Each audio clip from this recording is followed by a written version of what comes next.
The German Chancellor Angela Merkel addressed the media a short while ago, saying that she knew it was going to be a difficult election.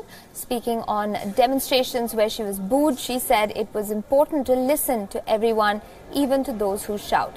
She said that she made the personal decision to run for the post of Chancellor again, despite knowing that she will be attacked from the left and right. Defending the union's loss of points in yesterday's election, she pointed out that the CDU-CSU was still the strongest party. Merkel has been re-elected for a fourth term, although what came as a surprise was that a far-right party is also set to enter parliament for the first time in more than 60 years. Merkel's Conservative Democratic Party alliance remains the largest party in the parliament with almost 33% of the vote. Its outgoing coalition partner, the Social Democratic Party, says it will go into opposition after winning a 20% vote. Meanwhile, Martin Schulz, the leader of the Social Democratic Party and the Chancellor candidate, conceded defeat and said that the election was a bitter day for his party. He also ruled out a rerun of his grand coalition tie-up with Merkel and her party. He said he would stand for re-election as party leader in December.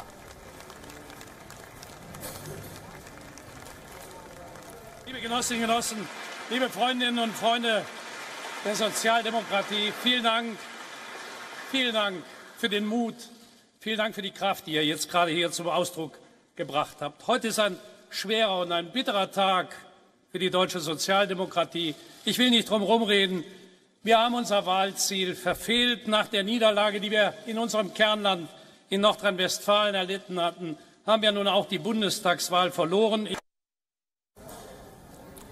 Meanwhile, the top candidate for the AfD, Alice Weidel, said she would enter parliament to represent the electorate and announced her intention to instigate an investigative committee into Chancellor Angela Merkel's 2015 decision to open Germany's borders to thousands of refugees.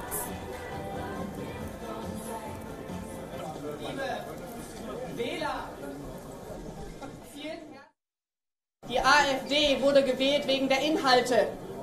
Für die Positionen, für die Menschen, die uns jetzt ihr Vertrauen gegeben haben.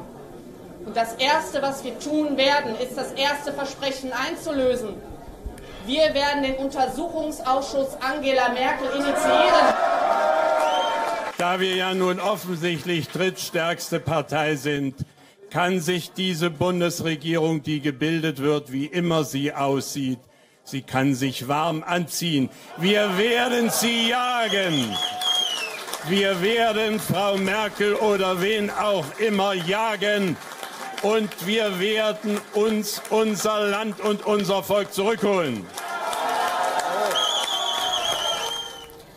And live on the broadcast with me right now to talk more about that story is WION senior foreign editor Padma Rao, someone who's lived and worked in Germany for many, many years. Padma, I'm sure you watched and, of course, reported this with great interest. But Merkel obviously emerging victorious at the end of it all. But how wary do you think she's going to be of the emergence of the far right and their entry into the German parliament in the first time in 60 years when she goes ahead and makes important policy decisions?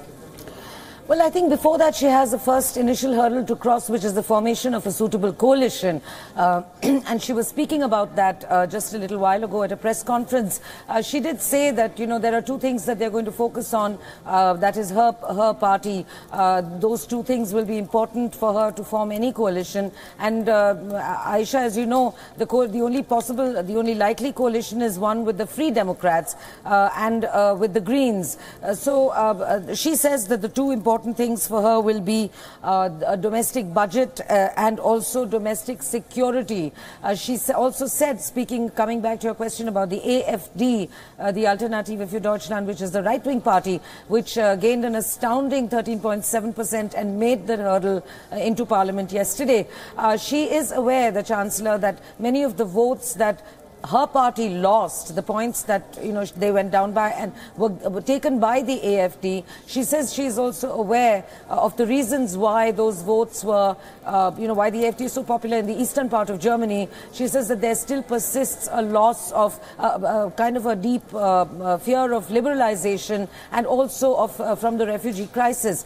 But when she was asked whether she would have done things differently had she known, that the AfD is going to steal away so many points, She said she couldn't think of a single thing she would have done differently in the run-up to her election. So she very much stands by her policies, and as long as she has solid support from the FDP and the Greens over such matters as the refugee policy, and these are the touchiest matters which lost her those points. Right. I think she should do fine with the AfD in the opposition. Never mind what the right-wingers say now. And right now they're saying we are going to hunt Frau Merkel down. We are going to hunt her down till we gain our people and our country back for ourselves. Absolutely. You said 13.7%. Now, the Netherlands too, Padma, earlier this year rejected the PVV from the far-right PVV. They only got 13.1% of the vote in the Netherlands. What do you think this indicates in terms of the mood in both Germany and Europe at large about the emergence of the far-right?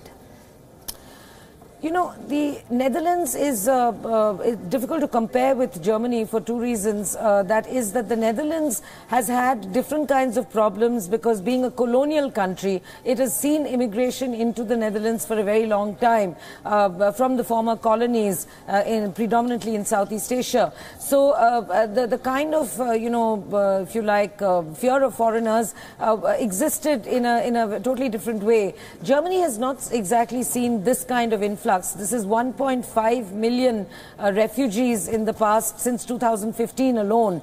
And even though Germany is, Europe's largest country and its strongest economy, it still is a cultural shock because many of these people come from very conservative societies. They came traumatized from wars. So, and the German government has done its best to accommodate them. But I think the resentment really rises from the fact that the Germans began to feel as though they were being slowly, in this case, Islamicized, if you like. Right. That the visitors or the refugees were expecting the Germans to adjust to an alien culture, whereas it should be the other way around. So there is a difference between the Netherlands and Germany, not only in terms of size, but also in the nature of the hostility and distrust towards foreigners.